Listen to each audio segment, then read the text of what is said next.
trigger ranking. So basically, this thing, man, last video got clipped. Don't know what it did get clipped. So about to do more reactions. We need to subscribe to these people.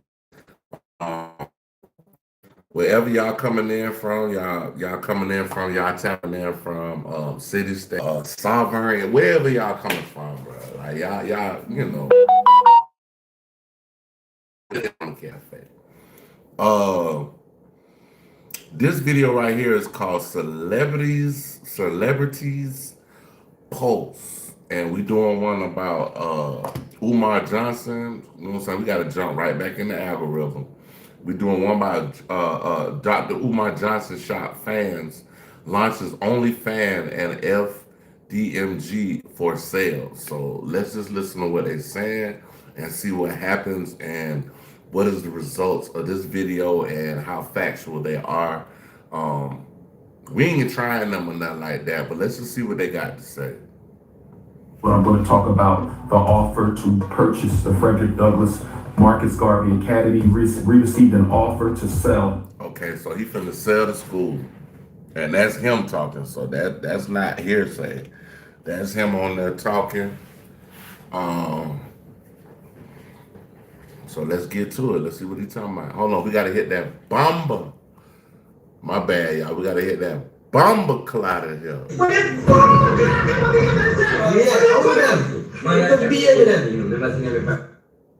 The Frederick Douglass High School. We have received an offer to sell the Frederick Douglass High School. We have received an offer to sell the Frederick Douglass High School, which we don't want to do, but at the same time, you guys are donating, and we thank you, all the donors, for donating. But at the same time, money is not coming easy. Money is not coming easy. For over a decade, Dr. Umar. So basically, he's saying now, like, bro, like, you know what I mean? He got caught in his lies, and motherfuckers ain't fucking with me no more. So.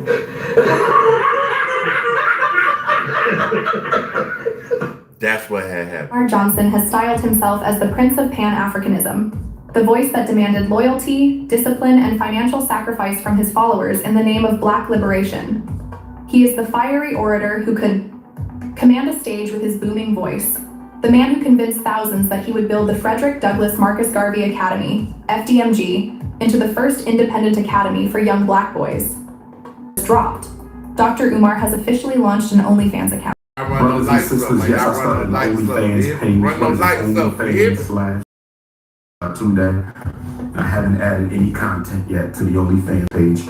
I need to play with it, learn how to work it. This nigga got an OnlyFans?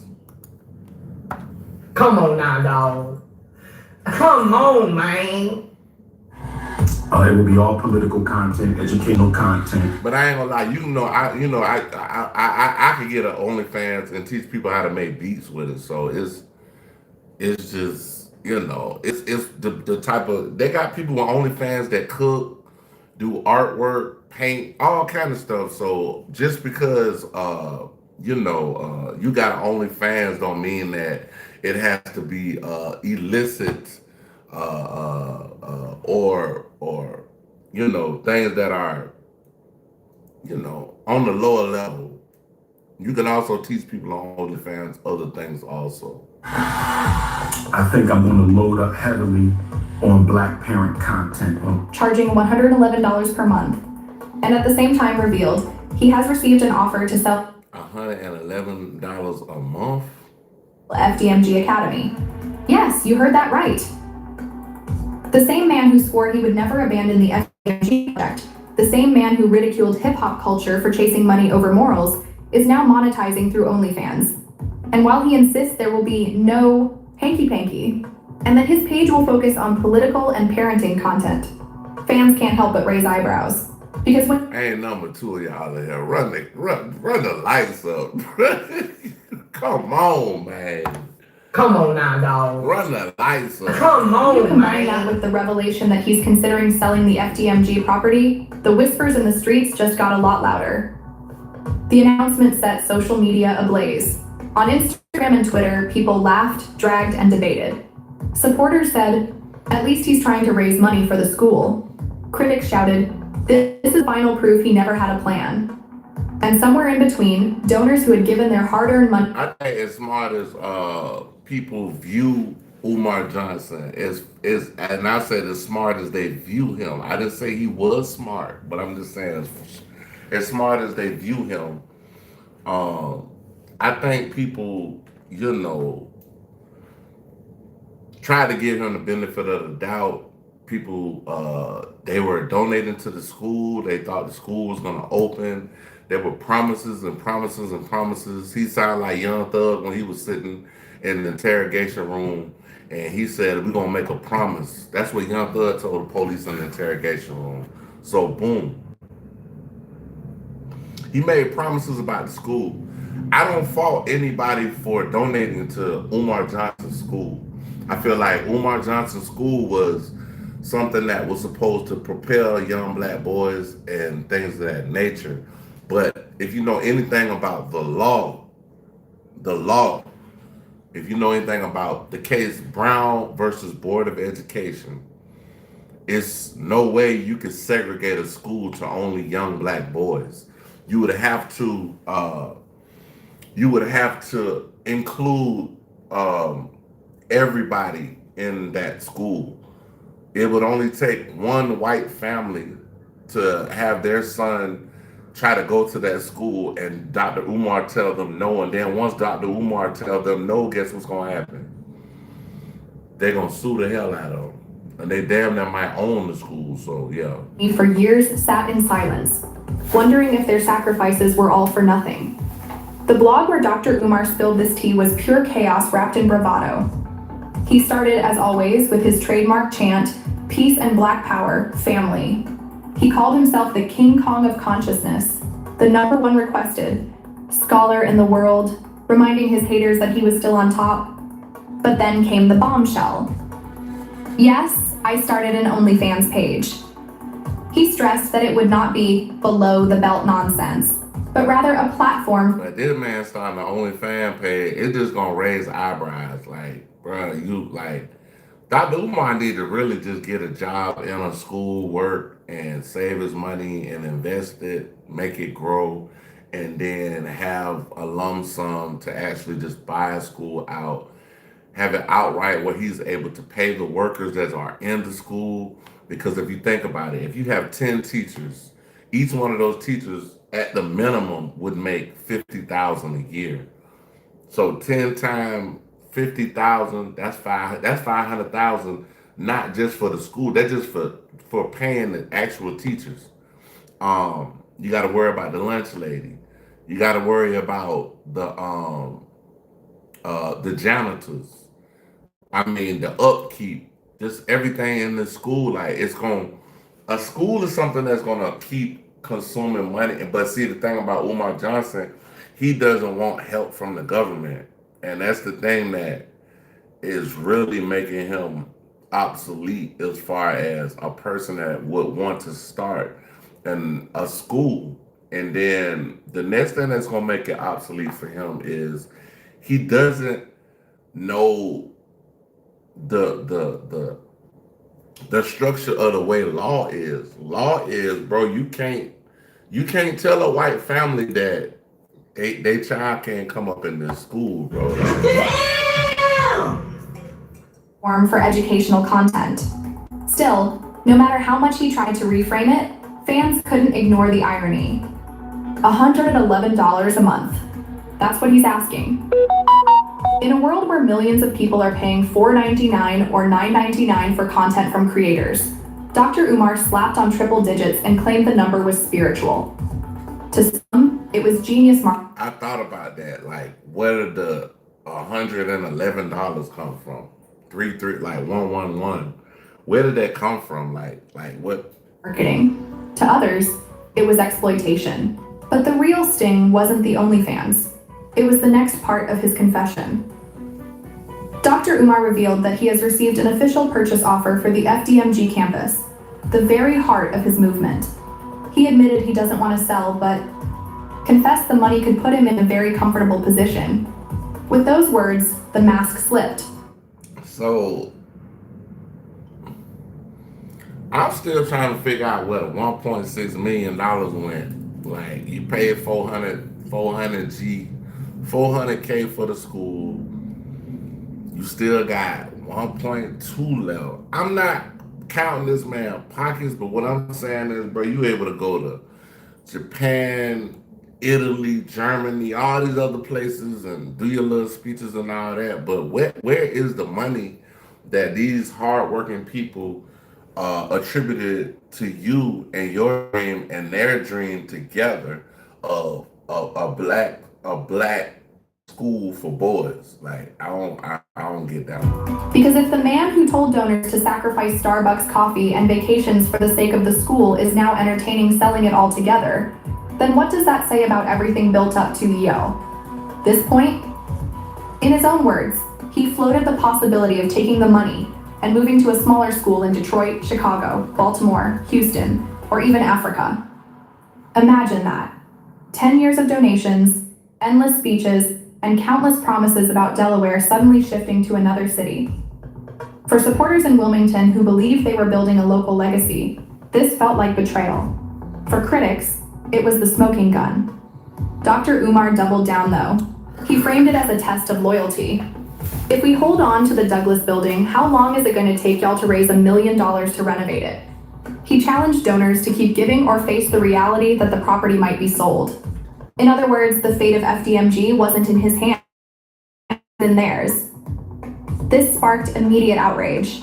Online forums lit up with debates. Was Umar being transparent about his struggles, or was he manipulating guilt to squeeze more money out of a dwindling donor base? Videos flooded YouTube with titles like Dr. Umar Broke and the FDMG scam exposed again. Even his own daughter in past clips had hinted at tensions over his credibility. Now, this OnlyFans move only gave critics more ammo. And yet, as wild as it sounds, some of his diehard followers still cheered. They claimed OnlyFans was just another tool to fund the revolution, that Umar was a victim of constant sabotage, and that selling the school might be a strategic step to expand his empire elsewhere. They saw him not as a man under pressure, but as a visionary making tough calls.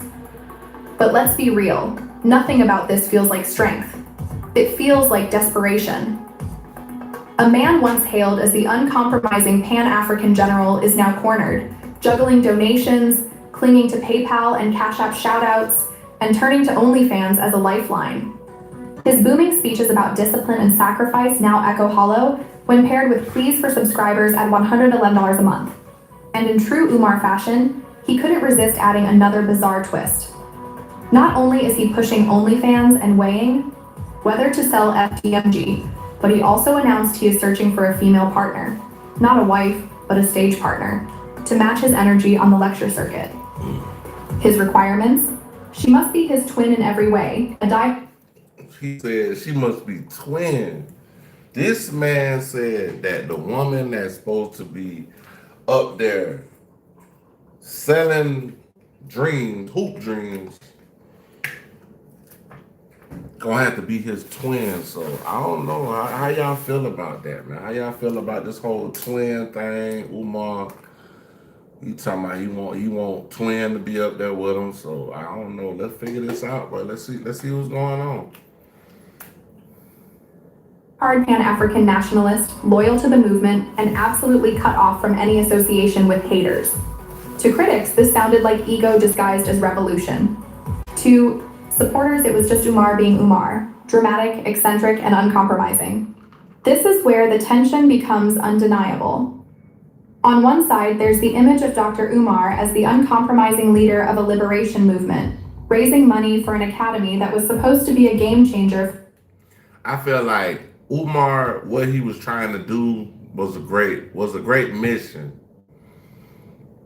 But I feel like the person that Umar is, it should have been somebody with a whole nother, it should have been a whole nother person doing this, reaching out and everything and trying to build a school. Because this man, he's hard-headed, he won't listen. He's at a situation where all he want to do is basically just come out there, talk, get some money, and disappear in the shadows. And I feel like this whole OnlyFans thing is just only gonna make it worse for him. If he sells a school, it's really gonna look bad, bro. For generations of young black boys. On the other side, there's the reality. A stalled building in Delaware, unpaid debts, and now the possibility of selling the very property that donors fought to secure. Add an OnlyFans subscription at $111 a month, and the contradiction is impossible to ignore. The fans are split. Some say it's time to let go, call the whole project what it is, a failed dream. Others cling to hope, insisting Umar will pull through if people just give him more time and more money. That's all he's looking for is money. Hey, what's up? Knowledge is power. What's up? What's up?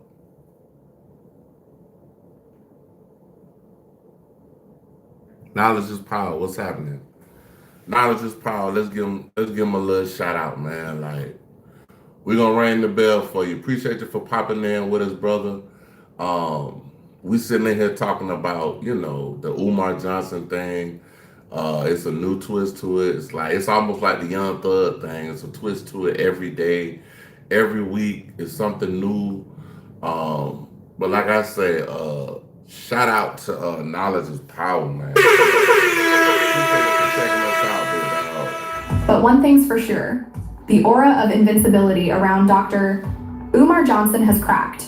Because whether or not he sells FDMG, whether or not his OnlyFans gains traction, whether or not his lecture partner materializes, the truth is out. The man who called himself the most requested black scholar in the sea world is now begging his own followers to decide his fate. And in the world of power, leadership, and credibility, that's not a good look. Hey, y'all run the lights up for me, man. Anybody in here, y'all hit the like button. It's free, man. Y'all, that's free. The real question now, is this the beginning of the end for Dr. Umar Johnson? Shit, if you want to donate to me, my cash app at the top in my description of the page. So yeah. Or the start of yet another reinvention? Fans may argue, haters may laugh, but one thing is undeniable. The shockwaves from his OnlyFans and FDMG confession have changed the game forever. And trust me, this is just the beginning. Because if you think this was the last bombshell from Dr. Umar, wait until you hear what comes next. When the dust settled after Dr. Umar Johnson's explosive revelation, the internet didn't go quiet. It roared even louder. Twitter threads stretched for miles, TikTok memes exploded overnight, and YouTube commentators sharpened their knives. What was supposed to be a fundraising announcement spiraled into a global debate about pride, money, credit. Y'all go check out the celebrities post. Check that channel out. Ability, and the blurred line between leadership and performance. For years, Umar stood untouchable, his booming voice and relentless confidence shielding him from any real accountability. But this time, the shock of an OnlyFans launch mixed with the whisper of an FDMG sale was too much for even his diehards to spin away. Because the contradictions weren't subtle anymore, they were glaring. Supporters tried to defend him, posting, "He's using modern tools to reach the people. Y'all mad because Umar is creative." They reposted his claim that OnlyFans would be an educational hub, not a playground for scandal.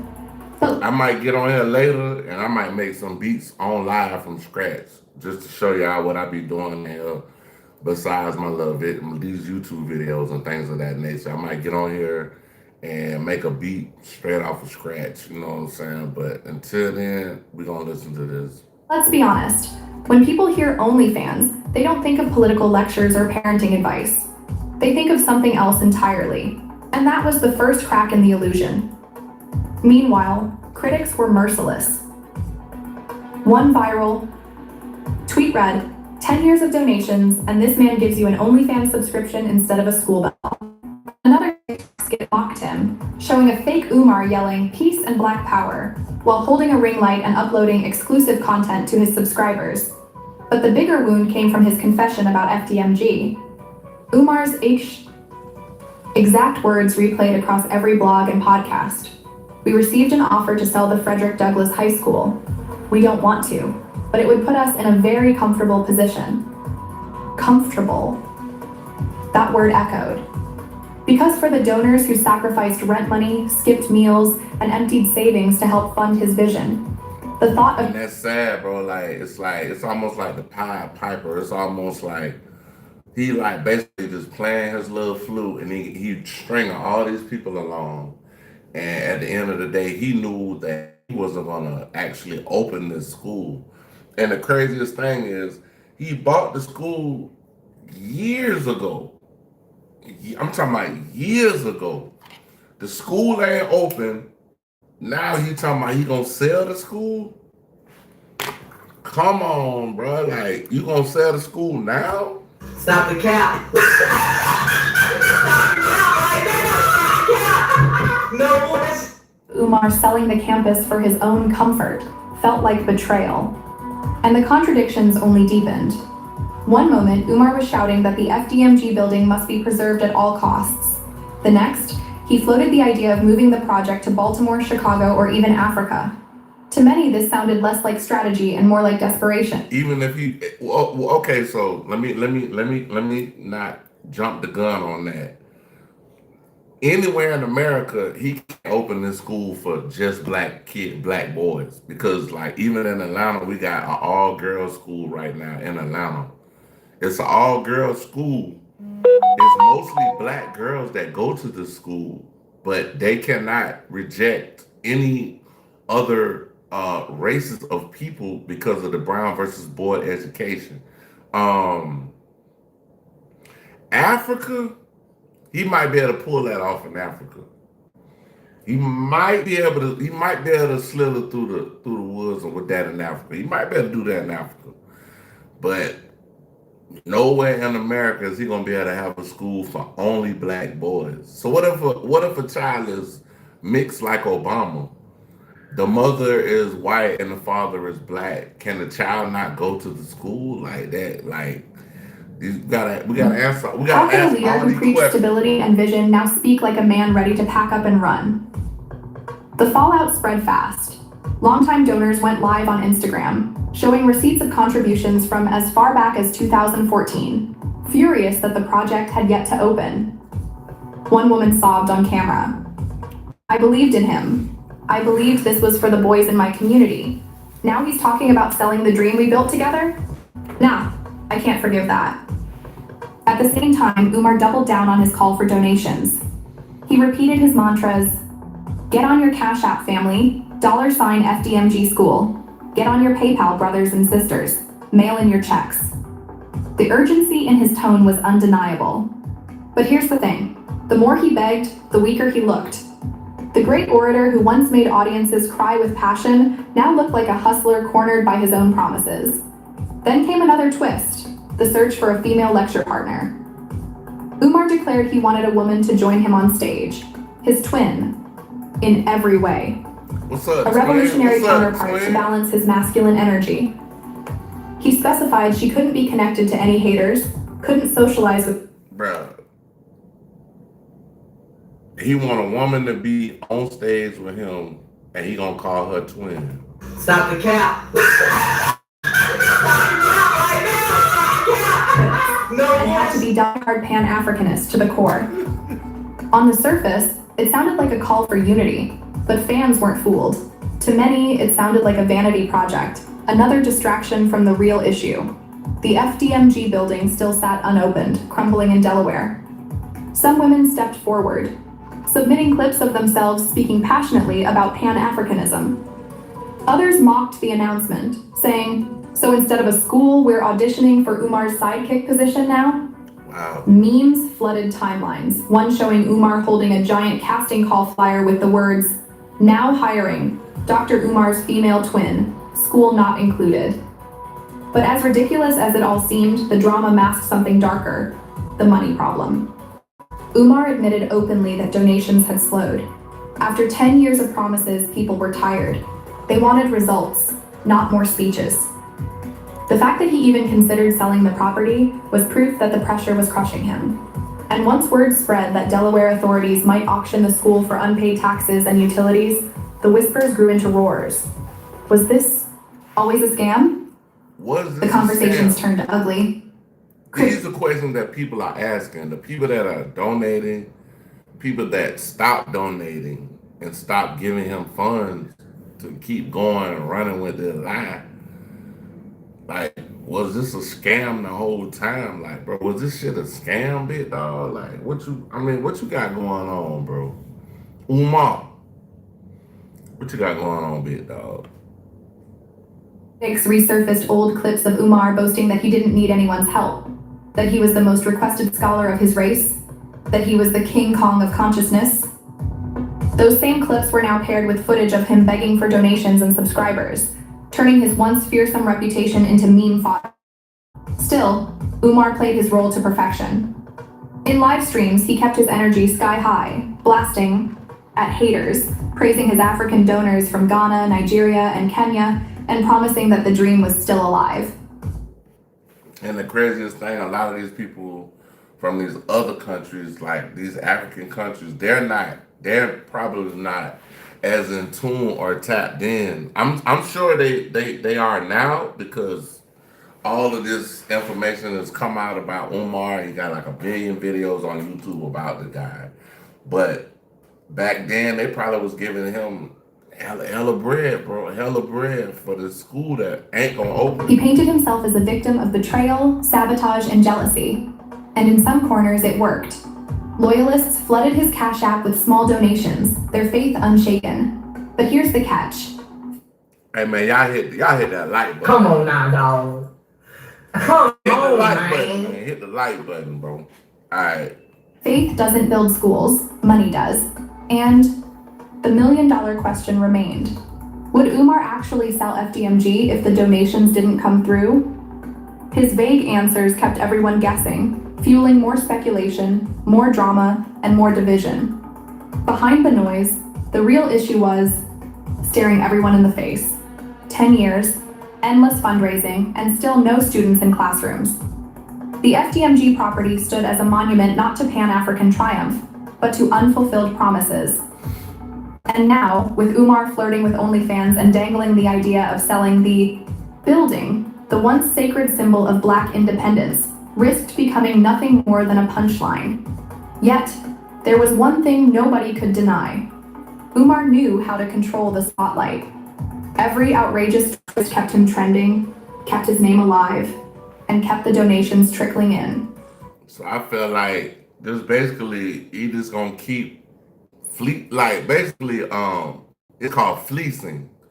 When you fleece something, you draw all the money out of it, and when it dries up, you take your money and move on to something bigger, better, or you take your money and do what you say you're not gonna do with it. That's what fleecing is, bro.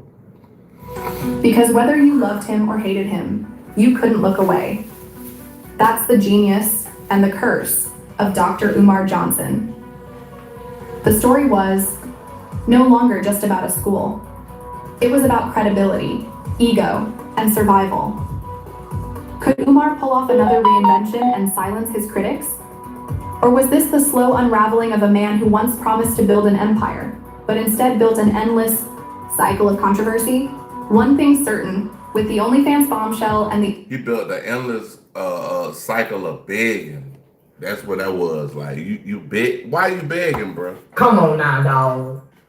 Come on, man. FDMG dilemma now public, the stage is set for an even wilder showdown. Because if you thought Umar was done dropping surprises, you haven't been paying attention. Stay tuned.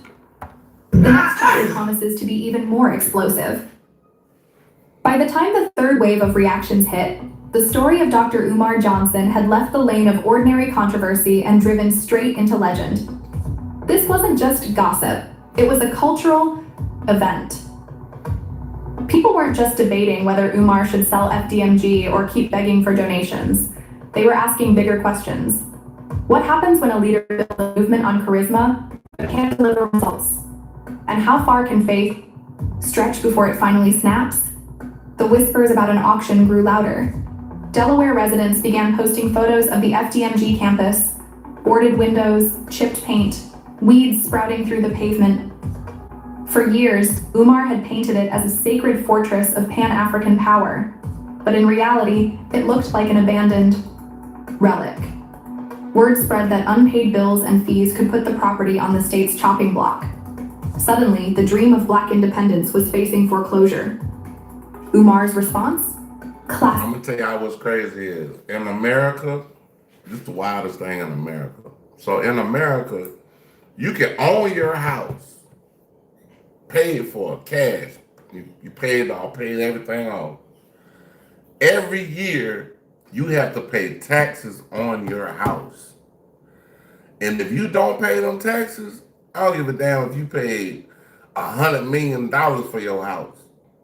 They could take your house if you don't pay the taxes. So, say bravado. In live streams, he thundered, "Family, we will not let the enemy take FDMG from us. If you don't want me to sell it, then you better send those donations." He turned the crisis into a test of loyalty, daring his followers to put their money where their mouths were. But here's the truth. The more he begged, the more critics circled like vultures. YouTube commentators dropped exposés with titles like "The School That Never Opened" and "Umar's $1 Million Mirage." Podcasts dissected his OnlyFans launch like it was the death of a brand.